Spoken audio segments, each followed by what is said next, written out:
Hola, estamos aquí con el señor Roberto. Hola Roberto, buenos días. ¿Cómo estás? ¿Nos puede comentar cuál es su puesto aquí? Sí, claro, yo soy asesor en la Cámara de Diputados, asesor de una de las comisiones que conforman la Cámara. Ok. Y le vamos a hacer una serie de preguntas. Tenemos que hacer un video de mínimo 5 minutos. Perfecto. ¿Cuántos artículos tiene nuestra constitución política? 136. 136. Ujú. Y creo que esa es información general o... Claro. Pero no sé si haya visto que en unos videos que se viralizó hace un tiempo le preguntaron a varios diputados y no supieron. Cierto. ¿Qué, qué opina de esas personas? De esas personas que trabajan en esa área y no saben lo más general. Bueno, saber cuántos artículos tiene la Constitución para gente que trabaja con las leyes en un país, pues debería ser algo que deberían de conocer. Ahora, si tú me dices que por conocer cuántos artículos tiene la Constitución se puede clasificar a alguien como bueno o malo legislador, yo te diría que no, ¿no? Puede haber muchas personas que no sepan, o muchos diputados inclusive, que no sepan cuántos artículos tengan la Constitución, pero sean buenos diputados. ¿Qué se necesita para ser un diputado? ¿Qué papeles? ¿Qué papeles? Bueno, la Constitución establece una edad mínima. ¿De Si cuánto no es me esa? equivoco, son 25 años cumplidos al día de la elección. Ser ciudadano mexicano y estar en pleno goce de sus derechos políticos.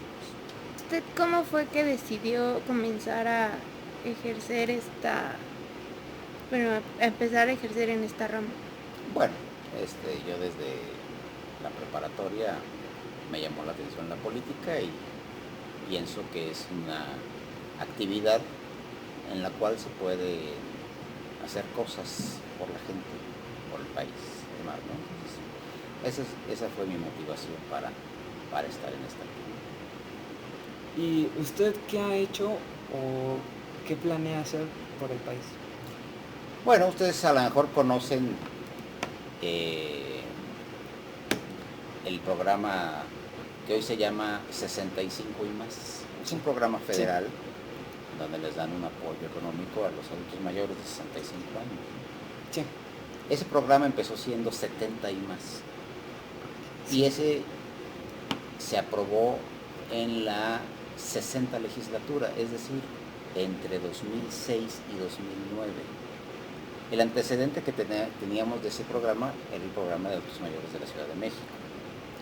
Sin embargo, a nivel federal, yo en ese entonces era asesor de la Comisión de Desarrollo Social de la Cámara de Diputados. Entonces, junto con varios compañeros del PRD, hicimos todo el cálculo de lo que impactaría presupuestalmente el programa. Y entonces, con los números que se hicieron y con mi participación en la comisión, del lado de la diputada que en ese entonces era secretaria de la comisión, pudimos lograr que los otros grupos parlamentarios, el PRI, el PAN, el Partido del Trabajo, apoyaran la propuesta. Y desde entonces existe el programa a nivel federal. Empezó siendo un programa limitado, era para personas de mayores de 70 años en comunidades menores a 5,000 habitantes. Año con año el programa se fue ampliando y después se fue bajando la edad, de tal suerte que hoy la mayor parte de los adultos mayores en el país tienen acceso a ese programa. Por ejemplo, ese es algo, ¿no? Es en la parte legislativa. Yo también he tenido participación en el gobierno de la Ciudad de México. Y bueno, en esas actividades yo me dediqué a lo que es la verificación de los establecimientos mercantiles en las obras, ¿no? Entonces, a lo mejor no les va a gustar mucho lo que les voy a decir, pero yo me dediqué mucho tiempo en Coyoacán a cerrar chelerías ilegales, ¿no? Muy bien. Chelerías que estaban cerca de los bachilleres o cerca también de la ESIMO Culhuacán, o bueno, cerca de las escuelas, porque fundamentalmente Ahí se van los borrachos. son chavos de escuela. Por eso dije que a lo mejor no les gustaba mucho. Da igual. Entonces digo, pero pienso que son cosas que contribuyeron a que esa parte de la comunidad estuviera mejor, ¿no? Porque había muchos problemas. ¿no? Y en el caso de lo legislativo, pues digo, aparte de eso, también participé como asesor en la recientemente publicada Constitución de la Ciudad de México, ¿no? Entonces estuvimos no solamente en la parte del estudio de la propuesta, sino de las propuestas de modificación y mejora. Entonces, son de las cosas que se hacen. ¿Y cómo se le presentó esta oportunidad de trabajar en su partido político? ¿Cómo se me presentó? Ustedes recordarán, y si no recuerdan, les digo que en el 97 el PRD ganó la Ciudad de México con el ingeniero Cuauhtémoc Cárdenas. Y entonces, a partir de esa fecha, las delegaciones primero se nombraban y a partir del 2000 se elegían, no se eligen. Entonces, pues yo llegué por invitación de amigos de la facultad que estudiaron Ciencias Políticas también, a la delegación Coyoacán. Y a partir de ahí, pues he estado de la mano del PRD, a veces en el gobierno de la Ciudad de México, a veces en la Cámara de Diputados. ¿Qué actividades hace en su cargo? Un asesor se dedica a analizar información, ¿no? ¿Qué es lo que hacemos fundamentalmente aquí? Yo soy parte de la Comisión Ciudad de México. Entonces, todos los asuntos que tienen que ver con la Ciudad de México se trasladan a esa comisión, ¿no? ¿Qué hacen los diputados, por ejemplo? Los diputados pueden hacer, legislativamente hablando, dos cosas. Una se llama puntos de acuerdo, ¿no? Y los puntos de acuerdo son posiciones políticas en donde un diputado llega y le dice: a ver, jefe de gobierno, ¿por qué no hay agua en Iztapalapa?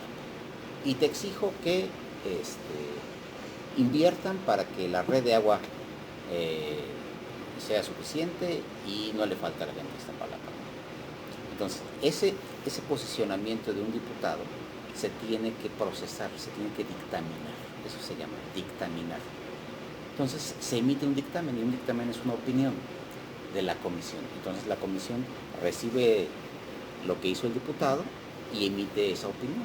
Entonces dice: considerando que el diputado fulano de tal, del grupo parlamentario de tal, presentó en el pleno de la Cámara esta proposición por la que le pide al jefe de gobierno que haya más infraestructura hidráulica para Iztapalapa, consideramos que es importante y apoyamos la proposición del diputado porque desde el año tal a tal Iztapalapa ha tenido el sistema de tandeo y reciben agua a los habitantes 1 o 2 veces a la semana durante 3 horas al día, ¿no?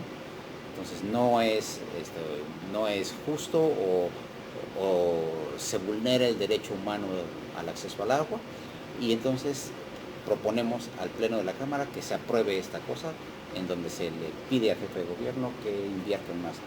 Esa es una cosa. Y la otra son iniciativas. Iniciativas tienen que ver con modificar una ley o proponer una ley nueva. Cuando tú quieres una modificación a la Constitución o a cualquier ley federal o general, este es el lugar, ¿no? La Cámara de Diputados. Entonces, el diputado igual hace un texto en donde dice: yo soy diputado por tal, y con fundamento en todo el marco normativo que hay. Entonces propongo que se modifique la Constitución para que el derecho al voto se otorgue a los ciudadanos mexicanos a partir de los 16 años.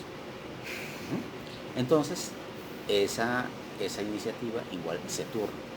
Como es una iniciativa que modifica la Constitución, entonces se va a una comisión que se llama puntos constitucionales, ¿no? Y esa comisión dice: bueno, pues esta comisión considera que la iniciativa del diputado fulano no es de aprobarse porque implicaría, o es de aprobarse porque de acuerdo a la experiencia internacional, en tales países los jóvenes votan desde los 16 años, y entonces se pasa eso como dictamen al Pleno de la Cámara y ahí ya se vota.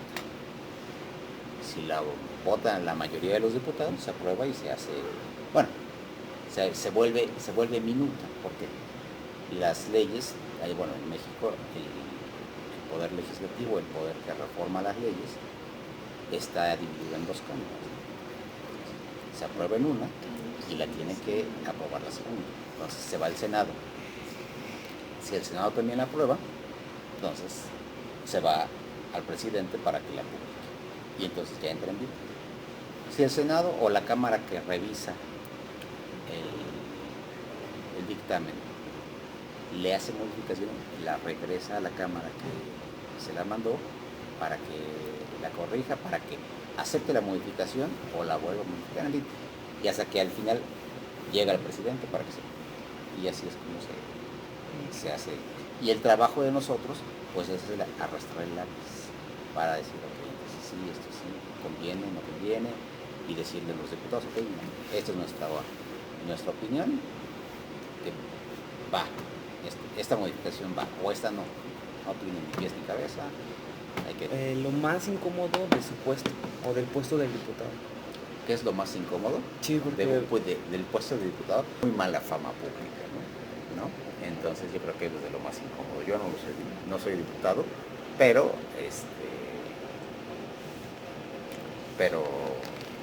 ustedes han oído que están por debajo de los policías judiciales y demás, ¿no? O sea, tienen muy mala fama pública. Entonces eso, pues en mi puesto